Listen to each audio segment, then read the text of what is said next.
अस्सलामुअलैकुम and welcome to the show behind the wicket. मैं हूं आपका host Faisal Ilyas. Pakistan South Africa series ख़त्म हुई, सारे फॉर्मेट्स में हम साउथ अफ्रीका से हारे, लेकिन जब से सीरीज़ ख़त्म हुई है तब से हम देख रहे हैं कि पाकिस्तान क्रिकेट सिर्फ प्रेस कॉन्फ्रेंसेस में सरगर्म है। पहले हमने देखा कि कप्तान सरफराज अहमद के लिए अच्छी खबर आई, वो वर्ल्ड कप तक के कप्तान बने। प्रेस कॉन्फ्रेंस हुई एहसान मानी साहब के साथ, जिसमें सरफराज अहमद साहब शुक्रिया अदा करते रहे एहसान मानी साहब का। उसके बाद हमने देखा मिकी आर्थे साहब की अच्छी प्रेस कॉन्फ्रेंस हुई, उसमें भी सारी तारीफ़ें होती रही। पाकिस्तान तीनों फॉर्मेट्स में हारा, लेकिन फिर भी सारी तारीफ़ें चलती रहीं। अब हमने आज देखा कि हमारे नए एमडी वसीम खान साहब की प्रेस कॉन्फ्रेंस हुई एहसान मानी साहब के साथ। सो हमारे चेयरमैन जो है वो सारे मामलात में प्रेस कॉन्फ्रेंसेस करके सबको ऑन बोर्ड ले रहे हैं। हमने देखा कि क्रिकेट कमेटी भी है, बहुत सारी और भी कमेटीज़ बनी हुई हैं जो चीज़ों को सही करने जा रही हैं। डोमेस्टिक स्ट्रक्चर पे भी सवालात हैं, रीजन और डिपार्टमेंट्स को लेके कुछ करने की बातें हो रही हैं। सब अच्छी चीज़ें हैं, लेकिन ये जो सारी प्रेस कॉन्फ्रेंसेस हैं उनसे क्या हमें समझना चाहिए वो हम आज के शो में समझेंगे। और सबसे पहले हम सरफराज और एहसान मानी साहब की जो प्रेस कॉन्फ्रेंस थी उसकी झलक भी देखेंगे। इन सब पे बात करने के लिए हमारे साथ हैं सीनियर तज्ज़ियाकार वासी हबीब साहब। वासी भाई, बहुत बहुत शुक्रिया आपका शो पे होने के लिए। व्यूअर्स, आप भी हमसे बात कर सकते हैं, लाइव कॉल कर सकते हैं और ये जो इतनी सारी प्रेस कॉन्फ्रेंसेस हुई हैं उनके हवाले से सवाल कर सकते हैं। और पाकिस्तान की जो परफॉर्मेंस साउथ अफ्रीका में स्पेशली रही है और आगे जो वर्ल्ड कप से पहले हमने 2 सीरीज़ खेलनी है उसके हवाले से भी हम मौजू बहस रहेंगे आज। सो सबसे पहले देखते हैं कि सरफराज की जो प्रेस कॉन्फ्रेंस थी वो उसमें क्या बातें हुई, क्या इंपॉर्टेंट चीज़ें थी जो हम देखते हैं और उसके बाद उस पर बात करते हैं। कहा था कि सरफराज हमारे कप्तान हैं और अब हमने वर्ल्ड कप तक उनको अनाउंस किया है कप्तान। बड़ी उनकी बातों में ही वासे साहब डाइकोटमी दिखी कि एक तरफ वो कहते हैं कि मैंने कहा है कि वो हमेशा कप्तान है, फिर मैं हर सीरीज़ के बाद इवेलुएट करूंगा कि वो कप्तान रहेंगे या नहीं रहेंगे। तो आप बार बार क्यों क्वेश्चन करते हैं कि वो कप्तान रहेंगे या नहीं रहेंगे? तो वो कहना क्या चाह रहे हैं, मतलब फिर वर्ल्ड कप तक अनाउंस करने की फिर क्या ज़रूरत थी और वर्ल्ड कप के बाद फिर जायज़ा लेंगे? So what is he trying to से?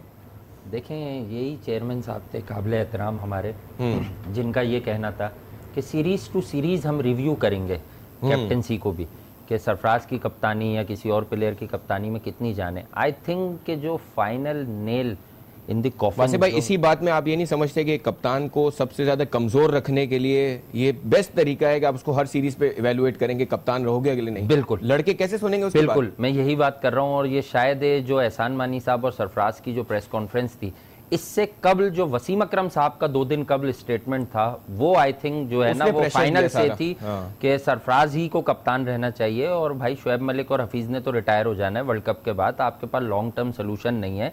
अब वही बात जो हम टाइम टू टाइम करते हैं कि आप जज्बाती तो हो सकते हैं, पूरी टीम कोलैप्स कर रही है ना, तो सरफराज भी एज अ बैट्समैन फेल होता है, लेकिन लोग उसकी विकेट कीपिंग एबिलिटीज को नहीं जांच रहे। उस पे आएंगे विकेट कीपिंग। मिकी आर्थर के प्रेस कॉन्फ्रेंस में सरफराज की बड़ी डिटेल में बात हुई, लेकिन मैं इस प्रेस कॉन्फ्रेंस के हवाले से एक और सवाल करूंगा। सरफराज का इतना थैंकफुल होना कि मैं बहुत शुक्रगुजार हूं, क्या पीसीबी उन पे कोई बहुत बड़ा एहसान कर रहा है? एहसान तो आपको लगता है अगर कोई और जरा सा भी कप्तान होता जो टीम को चला सकता तो सरफराज? देखें, समटाइम्स ऐसा होता है, आप कह कुछ रहे होते हैं पर आपके एक्सप्रेशंस कुछ और बता रहे होते हैं। तो यहाँ भी सरफराज का वो मामला हमने देखा कि सरफराज बहुत अंडर प्रेशर थे, उन्हें नहीं मालूम था कि आया वो क़यादत किस फॉर्मेट में अब करेंगे आगे। टेस्ट क्रिकेट से उन्हें वर्ल्ड कप से पहले ही ना पीछे हटा लिया जाए, क्योंकि अब टेस्ट सीरीज आपकी सारी वर्ल्ड कप के बाद है। तो आपने बिल्कुल दुरुस्त फरमाया कि खुद ही अपने स्टेटमेंट में उन्होंने एक अच्छी बात भी कर दी और फिर कह दिया कि हम रिव्यू करेंगे दोबारा। और 14 साल से या 15 साल से सरफराज को जानते हैं, तो हम भी तो इस प्लेटफॉर्म पर बैठकर लोगों की यही आंखें खोलते हैं कि ये लॉन्ग टर्म कैप्टन है, ये बॉर्न कैप्टन है। कुछ लोग तैयार किए जाते हैं। ये अंडर 19 में बिल्कुल नौजवान टीम लेके गया 110-20 समथिंग पर, इसकी टीम आउट हो गई, लेकिन इसने वो टाइटल भी टीम को जितवाया और इंडिया ही अपोनेंट थी, और उसके बाद चैंपियंस ट्रॉफी भी जितवाई। तो सरफराज ने आईसीसी के मेन इवेंट्स में 2 मेन इवेंट्स में अब तक कप्तानी की है पाकिस्तान की, एक अंडर 19 फॉर्मेट में, एक कंप्लीट फॉर्मेट में। दोनों बार ये लकी कप्तान जो मैं कहता हूं, फाइनल में इंडिया को शिकस्त दी। और अब ये तीसरा टूर्नामेंट होगा जिसमें सरफराज अहमद क़यादत करने जा रहे हैं। तो आप लोग अवाम ये दुआ करें कि फाइनल में इंडिया है तो हम इंडिया है या जो भी आए, लेकिन इंशाल्लाह अवाम पाकिस्तान के यही चाहते हैं कि हमारी टीम में पोटेंशियल है। फैसल भाई, अप्स एंड डाउन्स आते हैं, ठीक है। अभी हमें बुरा क्यों लग रहा है सब कुछ, ऊपर से फखर रन नहीं कर रहा। लेकिन वासिफ भाई, आपको नहीं लगता कि पूरी प्रेस कॉन्फ्रेंस में साउथ अफ्रीका सीरीज के हवाले से, बल्कि हम एक काम करते हैं, हम एक और स्वॉट देख लेते हैं जिसमें मिकी आर्थे साहब, because he is the main stakeholder के जिस पाकिस्तान की परफॉर्मेंस कैसे रही उसकी झलक देखते हैं, उसके बाद परफॉर्मेंसेस की बात कर लेते हैं। Pakistan now is ready to host cricket. It's starved of international cricket. We want to bring Test cricket back to Pakistan. We want teams to be playing in Pakistan. Whatever security concerns teams, international teams have got, we make sure we close those gaps. हमारे मुल्क में pride होना चाहिए. You know, we keep asking them to play us. लेकिन we need to get to a situation वो हमें पूछेंगे खेलने के लिए. हमारी performance अच्छी नहीं है at international level, particularly test level. Result हम देख रहे हैं, inconsistency देख रहे हैं, कोई sustainability नहीं है. इसलिए वो जो problem है हमारी grassroots में है, वो system में है. ऑलराइट, सो ये मिकी आर्थर वाली प्रेस कॉन्फ्रेंस नहीं थी क्योंकि हमारी प्रोडक्शन टीम ने ये नहीं जॉट डाउन की थी, लेकिन ये भी बड़ी इंपॉर्टेंट प्रेस कॉन्फ्रेंस आज हुई है. वसीम खान साहब ने आज अगेन एहसान मानी साहब उनके साथ बैठे थे. अच्छा, अब इस पे बात कर लेते हैं. वसीम खान साहब has joined as MD cricket board. आपके पास ऑलरेडी चेयरमैन है, तो चेयरमैन वो कहते हैं कि मेरे कामों में मुझे हेल्प करेंगे. सो ये जो इनमें रोल डिस्टिंक्शन क्या होगा वैसे, मतलब कौन क्या काम करेगा? मुझे एक बात समझ नहीं आती. हाँ. बड़े एहतराम के साथ चेयरमैन साहब ने क्रिकेट कमेटी बनाई. हाँ. कि ये मुझे हेल्प करेगी. गवर्निंग बोर्ड के फैसले हैं, वहाँ सवालों जवाब का सिलसिला होगा, वो मुझे हेल्प करेंगे. हाँ. अब ये कमेटी बन गई. हाँ. तो आया 3-4 कमेटीज चेयरमैन साहब को हेल्प तो करेंगी. ये कमेटी तो नहीं है, ये तो managing director Pakistan cricket board है. और ये इंग्लैंड का सारा स्ट्रक्चर बड़ा डिफरेंट माहौल है हमारा और इंग्लैंड का. Very true. तो ये यहाँ पर डिपार्टमेंटल क्रिकेट आई थिंक के वसीम खान इसमें हमारी टीम ने जो दिखाया, लेकिन इसको मैंने सुना है, इसमें आप बार बार एहसान मानी साहब ये रेफर कर रहे हैं कि इंग्लैंड में इनको इससे ज्यादा सैलरी मिल रही थी, ये सब कुछ छोड़ के यहाँ पे आ रहे हैं. सो ये क्या पाकिस्तान को बहुत बड़ा एहसान हो रहा है पाकिस्तान में? मैं थोड़ा सा बात को बंद करके आपको समझा देता हूँ कि समझाना किसको चाहे. जी हाँ, व्यूअर्स को समझा देता हूँ. हमारे नेशनल इदारे के जो इसमें कंटेस्टेंट्स थे, वसीम खान ने जिस पोजीशन के लिए अप्लाई किया है, प्लस लोगों ने अप्लाई किया था. एक बहुत बड़े कंटेस्टेंट थे यहाँ पर. इसमें बहुत बड़ा नाम है पाकिस्तान की स्पोर्ट्स इंडस्ट्रीज का, और पाकिस्तान क्रिकेट टीम के साथ भी माजी में मुख्तलिफ हैसियत से जो है वो रहे हैं साथ. तो वो भी कंटेस्ट कर रहे थे इस पोस्ट के लिए, लेकिन उनको फिर नजरअंदाज कर दिया गया, जो पाकिस्तान के स्ट्रक्चर और सिस्टम पर बड़ी गहरी नजर रखते हैं और ग्राउंड्स में घूमे भी हैं, और इनको प्रायोरिटी दी गई. तो लोगों ने ये सवाल रेस किया कि ठीक है, आप एक बंदे को लाए हैं, पहले तो अगेन इवेल्युएट करना होगा, आपको देखना होगा कि इनकी क्या एफर्ट्स हैं. मुझे अगर आप मुझसे इनिशियली पूछें ना, जो इनकी क्रेडिबिलिटी है, इनिशियल क्रेडिबिलिटी, तो मुझे ऐसा लगता नहीं है कि पाकिस्तान के रेत उड़ने वाले मैदानों में जाकर वसीम खान साहब देखेंगे कि यहाँ स्ट्रक्चर में क्या प्रॉब्लम है. आया यहाँ जो ड्यूक का बॉल लगाया जाता है. इस पे आते हैं. अब अगर आप देखें तो इनको जो 2 इंपॉर्टेंट काम हमें बताया एहसान मानी साहब ने. पहला काम ये कि डोमेस्टिक स्ट्रक्चर को ये सही करेंगे और आपके रीजनल और डिपार्टमेंट को साथ लेके कोई ऐसी चीज क्रिएट करेंगे. उसमें बड़ी क्वेश्चंस हुए. फैसल भाई सितंबर में भाई बड़ी इंपॉर्टेंट चीज है इसमें. दूसरा उनका काम ये था कि आप स्कूल लेवल पे क्रिकेट को बेहतर करेंगे. सो आपके पास हारून रशीद की शक्ल में एक बंदा ऑलरेडी है जो डोमेस्टिक को हेड कर रहा है कोई 70 सालों से. मैं थोड़ा एग्जैजरेट कर रहा हूं. बिल्कुल. सो ये अगेन एक और कॉन्फ्लिक्ट है. एक बंदा ऑलरेडी काम कर, या तो आप उसको पहले फारिग करें, फिर इनको बोलें कि आप संभालें. उनके होते हुए ये कैसे संभालेंगे? एब्सोल्युटली यही बात है. देखें, आपने बिल्कुल दुरुस्त निशानदेही की. बहुत सारे लोग हैं जो हारून भाई, शफीक साहब और डिफरेंट जो लोग हैं जो on end of Pakistan cricket board में किसी ना किसी ओहदे पर आते रहते हैं, जाते रहते हैं. लोग बड़े खफा रहते हैं कि यार इनके पास ऐसी कौन सी जादू की छड़ी है, जैसे कि हारून भाई के पास. तो अब आप डोमेस्टिक की पोजीशन पर डायरेक्टर डोमेस्टिक एक रखा हुआ है, उसके बाद आप कह रहे हैं कि जो एमडी है वो उसका ये प्रोजेक्ट है, तो उसका ये प्रोजेक्ट है. तो मतलब इसकी रिस्पॉन्सिबिलिटी कौन ओन करेगा, बॉस? और फिर उनकी एक यूटिलिटी क्या होगी? हालात मुल्क में किस तरह के चल रहे हैं, माशी मसाइल हैं. वैसे मैं इसलिए भी सवाल कर रहा हूं कि जब ये सारा आपके पीसीबी के चेयरमैन चेंज हुए थे तो सबसे अच्छी वाइब हमें ये लग रही थी कि जो आपके रिडंडेंट लोग थे वो इस हिस्सा नहीं रहेंगे, ताकि आपका पीसीबी अच्छे तरीके से फंक्शन कर सके. और जो पुराने लोग हैं जो इतने इफेक्टिव नहीं है, we'll get rid of those people and we'll get the professional people in. हमें कोई वो नहीं है कि वसीम खान साहब की जो पोर्टफोलियो है, he has done a lot of good things. और मैं उससे भी थोड़ा सा जो आपने कहा कि इंग्लैंड के और यहाँ चले, एक बंदा प्रोफेशनल है वो अडॉप्ट कर जाएगा इस सिचुएशन से. लेकिन आपने जो लोग सिस्टम में ऑलरेडी बैठे हैं उनको तो खुदाफिज कहें पहले. जी हाँ, बात यह कि एक काम के लिए दो हैवी वेट्स कैसे चुन सकते हैं आप? और ये तो एक्सट्रीमिस्ट है ना, यानी चेयरमैन क्रिकेट बोर्ड के बाद अगर आप ऑन पेपर देखें तो मैनेजिंग डायरेक्टर सबसे बड़ी पोस्ट होती है, उसके बाद फिर सारी चीजें सेकेंडरी हैं, सीईओ हो गए या सुभान की पोस्ट ले लें, दीगर लोगों की ले लें। अब बात यह कि आपने क्रिकेट बोर्ड में इतना बड़ा स्टाफ रख रखा है, जैसे इरफान हो गए, साकिब इरफान हो गए, सुभान हो गए, उसके अलावा और दीगर लोग हो गए, तो अब वसीम खान साहब आए तो किस तरह से चीजें मैनेज की जाएंगी? आई थिंक कि वो जो हम एक चीज देखते हैं ना एचआर टर्मिनोलॉजी में, हम जो हायरार्की सेट करते हैं वो बना के आई थिंक एक proper paper work with press release लोगों को देना चाहिए, मीडिया में शाया करना चाहिए कि इस तरह से अब आने वाले दिनों में क्रिकेट बोर्ड फंक्शन करेगा। और ये बहुत इंपॉर्टेंट साइन है पाकिस्तान क्रिकेट के लिए कि आपने एक थोरो और एक ट्रू प्रोफेशनल जो पॉइंट किया, हम इस पर बिल्कुल उनके साथ हैं, बैक कर रहे हैं इस फैसले को। लेकिन सवाल यहाँ ये पैदा होता है फैसल भाई कि मैंने आपको सितंबर के महीने में ये बताया था शो में कि पाकिस्तान और ऑस्ट्रेलिया में जो दाना पानी का सिस्टम है वो बड़ा मुख्तलिफ है। मैं स्टिल ये रिक्वेस्ट करूंगा इस प्लेटफॉर्म पर कि हमारे यहाँ जो डिपार्टमेंटल क्रिकेट को खत्म करने की बात है, और मैंने बड़े एहतराम से कहा था कि इमरान भाई का विजन बहुत स्ट्रांग है, बहुत जबरदस्त है कि क्वालिटी एक जगह पे आ जाएगी। ये जो रेलू कट्टे टाइप ऑफ प्लेयर हैं ये साइडलाइन हो जाएंगे फिर उन 6, 7, 8, 10 टीमों में।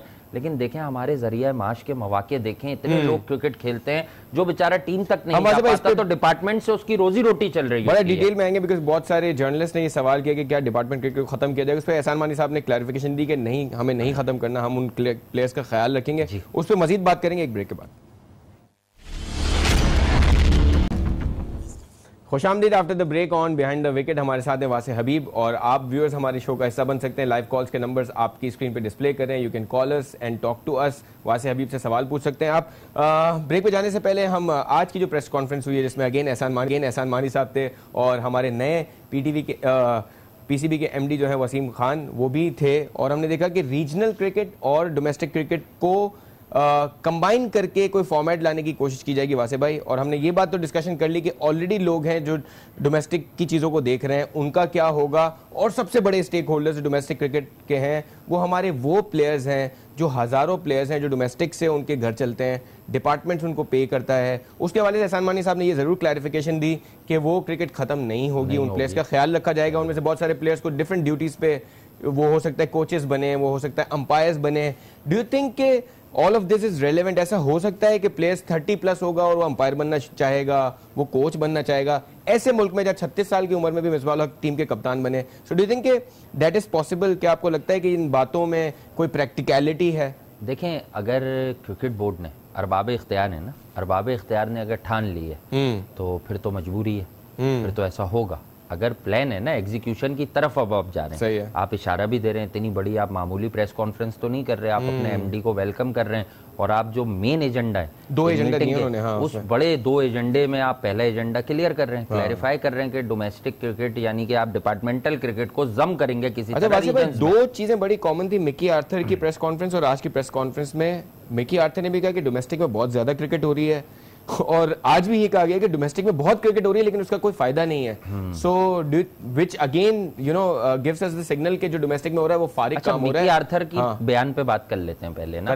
करें। मिकी आर्थर की जो लाइन है वो गलत है। गलत ये कि ये उनकी ड्यूटी नहीं है, ये उनकी रिस्पॉन्सिबिलिटी नहीं है। भाई डोमेस्टिक क्रिकेट का अगर फायदा नहीं है तो आपने डोमेस्टिक के कितने टॉप परफॉर्मर्स अपने मांगे चीफ सिलेक्टर से, आपने तो आउट ऑफ द बॉक्स जाके लेकिन वासे भाई इसमें थोड़ा आपके चीफ सिलेक्टर का भी प्रॉब्लम है ना। वही अर्ज कर रहा हूँ, चीफ सिलेक्टर से कप्तान और कोच मांगते हैं ना, दोनों मिलकर इतनी बड़ी। नहीं सर, आपका चीफ सिलेक्टर खुद भी तो दे सकता है कि these are the players who should be part of the team। या श्योर, डेफिनेटली। मैं क्या कह रहा हूँ कि पाकिस्तान में कल्चर क्या है, कप्तान और कोच स्ट्रांग होते हैं, या कप्तान स्ट्रांग होता है, कोच जरा मिकी आर्थर की तरह 100+ टेस्ट मैच खेला हुआ चीफ सिलेक्टर स्ट्रांग नहीं होगा। नहीं, मैं आप ठीक कह रहे हैं, आप मेरी बात समझे, मैं बात इंजमाम की नहीं कर रहा। मिकी ये कह रहे हैं ना, तो उसने कैसे आइडेंटिफाई कर ली है ये बात कि पाकिस्तान में टैलेंट नहीं है? उसकी टीम में अब तक टैलेंट मिला ही कहाँ है उसे? वो तो सिर्फ नाम पर लड़के उठा लेता है कि मुझे इस सीरीज में आसिफ अली दे दो। आसिफ अली ने डोमेस्टिक क्रिकेट में क्या किया है? आसिफ अली जैसे टैलेंट ने डोमेस्टिक में रन ही नहीं बनाए। सर यहाँ पे आपकी गलती चीफ सिलेक्टर की भी है। एग्जैक्टली, अभी हम मिकी की बात कर रहे हैं ना, तो मैंने कहा जो भी सिस्टम ने उनको लड़के नहीं दिए, तो फवाद आलम, खुर्रम मंजूर, क्या है मिकी की कोचिंग में इन लड़कों को एक रन मिला है? 5 टेस्ट मैचेस मिले हैं, जो टेस्ट का प्लेयर है उसको टेस्ट मैचेस में मिले। आमिर यामीन को 10 वनडे खिलाए लगातार मिकी आर्थर ने, लाइक फहीम अशरफ। लेकिन वासिफ भाई अगेन हमें याद है श्रीलंका सीरीज में एक स्पिनर दिया गया, सही है, उसको नहीं खिलाया गया, उसको नहीं खिलाया। बिलाल आसिफ देखें, मिकी आर्थर ने, बिलाल आसिफ नहीं, असगर थे, असगर को कमाल का बॉलर था, उसको अब बहुत पीछे कर दिया गया है और उसका जितना बॉल हवा में ड्रिफ्ट होता था ना, तो डैनियल विटोरी की याद ताजा हो जाती थी। लेकिन सर वहां पे सरफराज भी उसको खिलाने भी थे, बिल्कुल नहीं खिलाना पता है। वहीं से तो आप टेस्ट क्रिकेट में पीछे जाना शुरू हुए हैं कि दुनिया हंस रही थी कि यहाँ आप 3 पेसर्स और 1 स्पिनर लेके जा रहे हैं। बड़ा इंपॉर्टेंट डिस्कशन है, इसको कंटिन्यू करेंगे। कॉलर हमारे साथ हैं, कॉल लेते। कौन साहब में क्या सवाल है? जी मेरा सवाल ये है कि अहमद शहजाद जहाँ उनका सारा करियर खत्म हो रहा था तो कोयटा ने उन्हें पिक किया सप्लीमेंटेड प्लेयर पर, और सिल्वर पे भी पिक कर सकते थे, तो उनके वर्ल्ड कप के चांसेस बन सकते हैं उमर अकमल और अहमद शहजाद के? वेरी गुड क्वेश्चन, और हमने ये अपने लास्ट सेगमेंट में PSL सीजन 4 के हवाले से जरूर बातें करनी थी, और इसमें एक बड़ा इंपॉर्टेंट एजेंडा ये भी था कि इस बार ये जो 2 हमारे एक तरह से स्टार प्लेयर्स थे एक वक्त के, और उनको बड़े बड़े प्लेयर्स से कंपेयर किया जाता था, अहमद शहजाद और उमर अकमल पे तो वासिफ भाई ने बड़ी अच्छी डिस्कशन लास्ट प्रोग्राम में भी की थी कि आपको 6ठे नंबर पे ODI क्रिकेट में और T20 में Umar Akmal is the player who can serve Pakistan, who can still serve Pakistan and better serve than Asif. तो वासिफ भाई ये जवाब दे देते हैं, फिर दोबारा उस पर आएंगे। डू यू थिंक कि अब ये जिस टीम में आए हैं उसमें मोइन खान है, उसमें कप्तान सरफराज अहमद है जो आपकी कौमी टीम का कप्तान है, डू यू थिंक कि this is the last chance for these 2 players to showcase their talent and discipline? जी हाँ, असल में टैलेंट से ज्यादा डिसिप्लिन और ऑफ द फील्ड जो एक्टिविटी वो बड़ी वो इनके हमेशा आड़े आती रही, और मैंने आपको बताया कि दोनों ही बड़े अच्छे प्लेयर हैं, और when it comes to talent तो आई थिंक के उमर अकमल से बेहतर दुनिया में 4-5 ही नाम हैं जो इतने टैलेंटेड हैं। टैलेंट की बात कर रहा हूँ। अब बड़ी ये जो है ना उमर अकमल की, ये कह लें कि बहुत कहते हैं ना कि आपका बैड लक है कि आपकी एग्जीक्यूशन लेवल वो नहीं सीरियसनेस नहीं है। उनका माइंडसेट मैं आपको एक बात से बता दूं कि 2016 T20 वर्ल्ड कप में जब इमरान खान साहब उस वक्त प्राइम मिनिस्टर नहीं थे, टीम का मोरल बूस्ट करने के लिए मिले, तो उन्होंने वहां इस तरह से बचकाने अंदाज में कहा, जी हाँ, उन्होंने बचकाने अंदाज के इमरान भाई मुझे कहाँ खेलना चाहिए, तो उन्होंने कहा कि तुम्हें नंबर 3 आना चाहिए। जब वो इतना ज्यादा पीछे पड़ गए तो उन्होंने कहा कि हाँ तुम्हें नंबर 3 आना चाहिए। तो वो इतने डेस्परेट थे कि मुझे ऊपर के नंबर्स पर बैटिंग कराई जाए। आई थिंक कि इतने टैलेंटेड प्लेयर को करना ये चाहिए कि वो नंबर 4 पर जाए और वो 60 या 70 रन करे 30-35 बॉलों पर, और फिर वो टीम के कप्तान के पास जाए कि I am very good in this format, और अगर मैं नंबर 3 पर जाऊंगा मुझे 15 बॉलें ज्यादा मिलेंगी तो मैं 100 भी कर सकता हूं। भाई इसकी बड़ी अच्छी मिसाल है। अभी आप अगर बाबर को देख लें, पूरी दुनिया कह रही है इसको टेस्ट क्रिकेट में 6ठे पे मत खिलाओ, उसको ऊपर खिलाओ।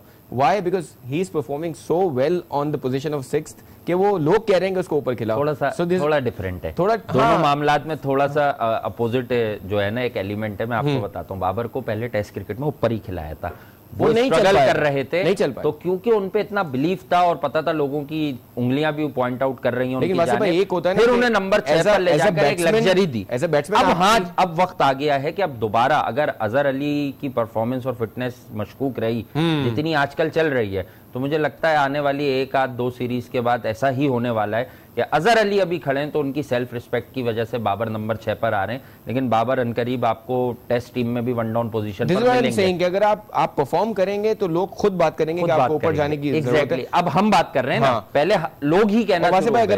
अगर हम बाकी टीमों को देखें, बहुत सारे बैट्समैन आप देखते हैं कि वो डिफरेंट पोजीशंस पे अच्छा करते हैं। अगर आप रोहित शर्मा की मिसाल देंगे, ओपनर अच्छा खेले हैं, मिडिल ऑर्डर में अच्छा खेले हैं, लोअर डाउन द ऑर्डर अच्छा खेले हैं, टेस्ट क्रिकेट में वो 6ठे नंबर पे आ रहे हैं आजकल हम देख रहे हैं। So you have to adjust as a batsman, इसीलिए तो आप प्रोफेशनल क्रिकेटर होते हैं कि आप हर पोजीशन पे एडजस्ट करते हैं। बड़ा कमाल का सवाल है और इसमें बहुत सारे जवाब हैं। आज इंडिया 2-1 T20 सीरीज हार गया और पाकिस्तानी फैंस की चांदनी हो गई। उन्होंने बताया इंडिया वालों को कि तुम लोग ये समझ रहे थे कि जब हम न्यूजीलैंड से क्लीन स्वीप करके आए थे T20 सीरीज सरफराज की क़यादत में, कोई बड़ी बात नहीं है, न्यूजीलैंड तो बहुत खराब टीम है। क्लीन स्वीप नहीं कि 2-1 किया था न्यूजीलैंड से, जी हाँ, पहला T20 हम हार गए माजरत के साथ, क्लीन स्वीप हम हो गए थे ODI में, और पहले के बाद हमने 2 मैचेस जीत लिए थे। बिल्कुल ठीक। जब अहमद शहजाद की इंडक्शन हुई थी ना, वो बड़ी वैल्यूएबल साबित हुई थी।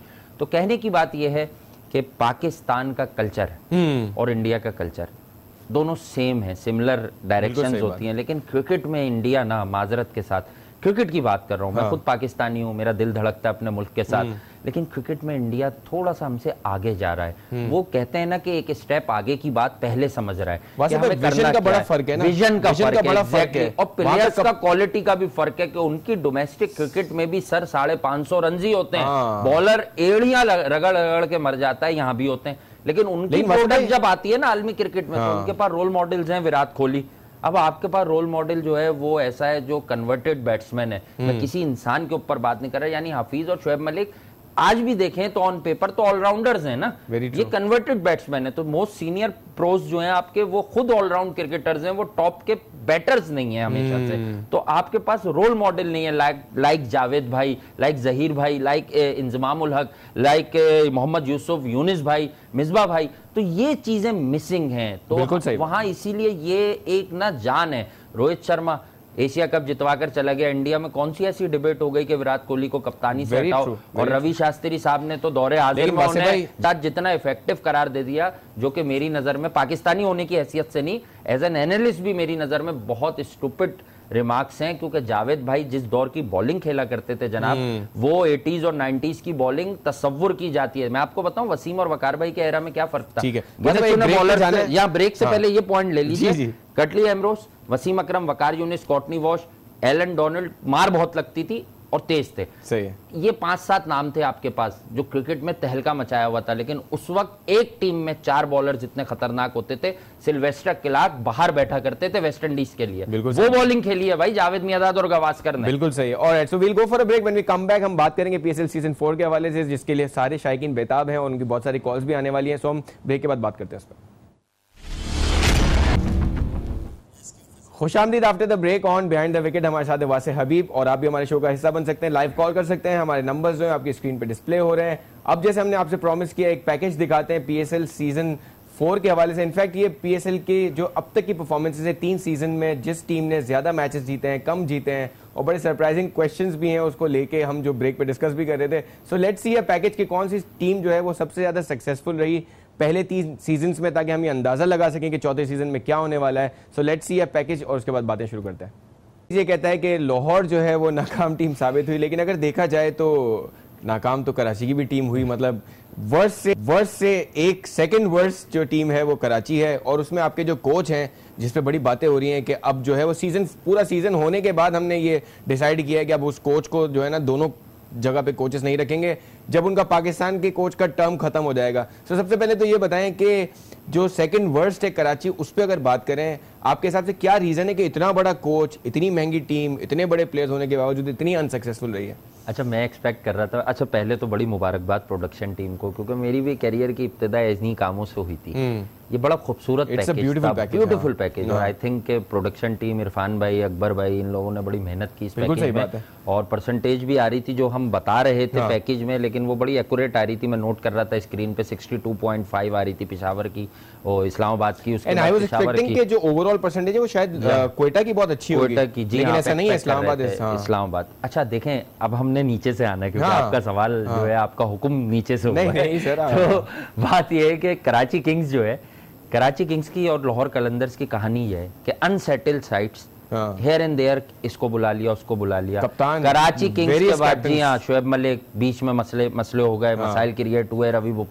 रवि बोपारा के अलावा कराची किंग्स में और इमाद वसीम के अलावा कोई ऐसा प्लेयर ही नहीं दिखा कि जो सेटल हो, जिसको मालूम हो कि मैं अगले पीएसएल सीजन में भी टीम का पार्ट हूंगा। और एक लाडले मोहम्मद आमिर साहब, बड़ा अच्छा कंपैरिजन है, क्योंकि ये दोनों वो टीम है जिनके ओनर्स ज्यादा लाइमलाइट में रहे, परफॉर्मेंस नहीं रही, ओनर्स रहे। फवाद प्लस को जो कोई जानता है, फवाद चौधरी कौन है? जी हाँ, राना फवाद कौन है? राना फवाद, सलमान इकबाल कौन है? आपको पता है क्राउड फेवरेट हो गए, वो लोग चाहते हैं, लोग दुआएं करने लगे उनके लिए कि यार इस बार अभी वो आए।